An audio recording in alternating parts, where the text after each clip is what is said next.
friend, how are you? Student, welcome to my channel. My channel is something new channel. Student, 9th class में हमारा chapter चल रहा है बच्चों climate. ये एसएसटी का पीरियड है और एसएसटी में ज्योग्राफी पढ़ाई जा रही है। चैप्टर का नाम है बच्चों क्लाइमेट। बच्चों पहली वीडियो में मैंने आपको बताया था what is meaning of climate and what is meaning of weather and what is jet stream. ये मैंने आपको पहले वीडियो में समझा दिया था। अब मैं सेकंड वीडियो में आपको समझाऊंगा बच्चों इस चैप्टर से संबंधित रिलेटेड एल नीनो। इधर देखिए ELNINO एल नीनो। बच्चों एल नीनो क्या है देखिए मैं आपको समझा रहा हूँ। बच्चों इसमें मैंने मानचित्र बनाया है। ये नॉर्थ अमेरिका का मानचित्र, इसके बाद ये देखिए साउथ अमेरिका कॉन्टिनेंट है। बच्चों इनके बीच में पनामा कैनाल है। ये पनामा कैनाल उत्तरी अटलांटिक महासागर से प्रशांत महासागर को जोड़ने वाली एक अंतर्राष्ट्रीय नहर है। बच्चों मैं आपको बता रहा हूँ एल नीनो के बारे में। देखिए साउथ अमेरिका कॉन्टिनेंट में ये पेरू कंट्री है, ये वाली कंट्री पेरू है। और बच्चों ये प्रशांत महासागर, तो यहाँ पर ठंडी जलधारा जो कि नॉर्थ से बहकर आती है, ये ठंडी जलधारा है। और बच्चों इस ठंडी जलधारा के स्थान पर अस्थायी रूप से एक गर्म जलधारा यानी कि हॉट करेंट्स जन्म ले लेती है या हॉट करेंट्स बहने लगती है। तो जब ठंडी जलधारा के स्थान पर अस्थायी रूप से गर्म जलधारा बहने लगती है तो उसे एल नीनो कहा जाता है। एल नीनो को स्पेनिश भाषा में चाइल्ड कहा जाता है, बच्चा कहा जाता है, और उसे चाइल्ड क्राइस्ट के नाम से यहाँ पर जाना जाता है।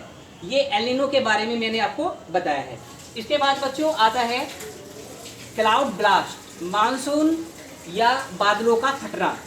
आपने सुना होगा कि हिमालय में बादल फट गए, उत्तराखंड में बादल फट गए, काफ़ी वर्षा हो गई। अब आप ये समझिए कि बादलों का फटना क्या होता है। बच्चों इस मानचित्र के माध्यम से मैं आपको बताऊंगा। देखिए ये मैंने हिमालय माउंटेन बनाए हैं।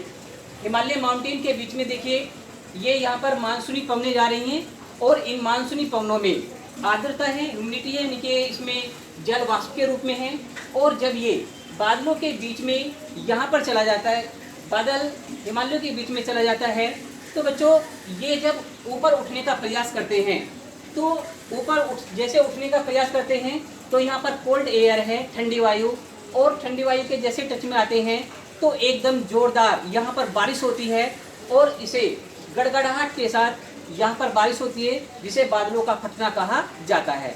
और बारिश तेज होती है तो इसे लैंडस्लाइड भी होता है और बाढ़ भी आती है। इसे कहते हैं बादलों का फटना। जैसे उत्तराखंड में आपने सुना होगा कि केदारनाथ में एक बार बादल क्लाउड हुए।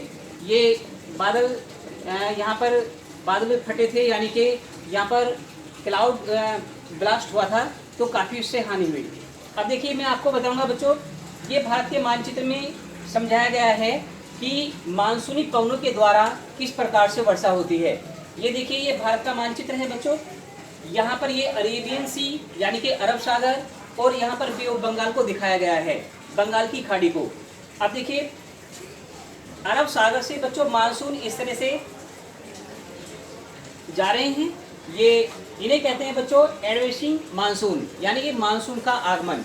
जैसे कि बच्चों ये केरल राज्य है और केरल राज्य में जून में बच्चों जून के मंथ में बादलों का मानसून का आगमन हो गया था।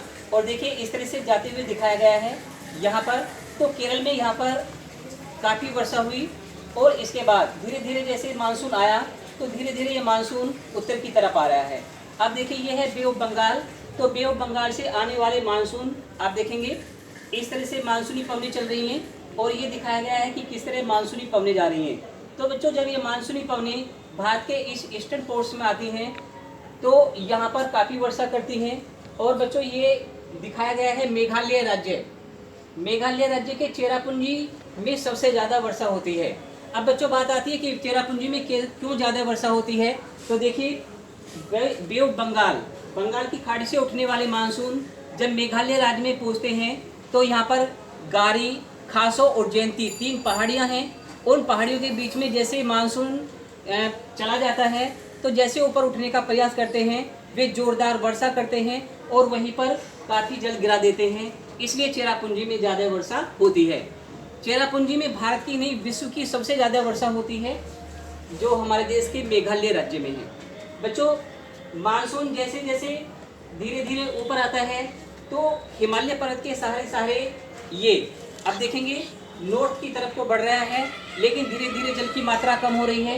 ये कारण है कि पश्चिमी यूपी, हरियाणा और पंजाब यहाँ पर जाते जाते जल की इसमें मात्रा कम हो जाती है और बारिश कम होती है। बच्चों, आज सेकंड वीडियो में मैंने इस चैप्टर के समझाया है, क्लाइमेट वाले को बताया कि एल नीनो क्या है, और इसके साथ बादलों का फटना से क्या अर्थ है, इसके साथ भारत में अरब सागर के उठने वाले मानसून और बंगाल की खाड़ी से उठने वाले मानसूनों से किस प्रकार वर्षा होती है। आशा करता हूँ कि ये चैप्टर आपकी समझ में आ गया होगा और दोनों वीडियो आपने देख ली होंगी, और इसके साथ साथ जो मैंने समझाया है आप अच्छी प्रकार से समझ गए होंगे। Okay, thank you.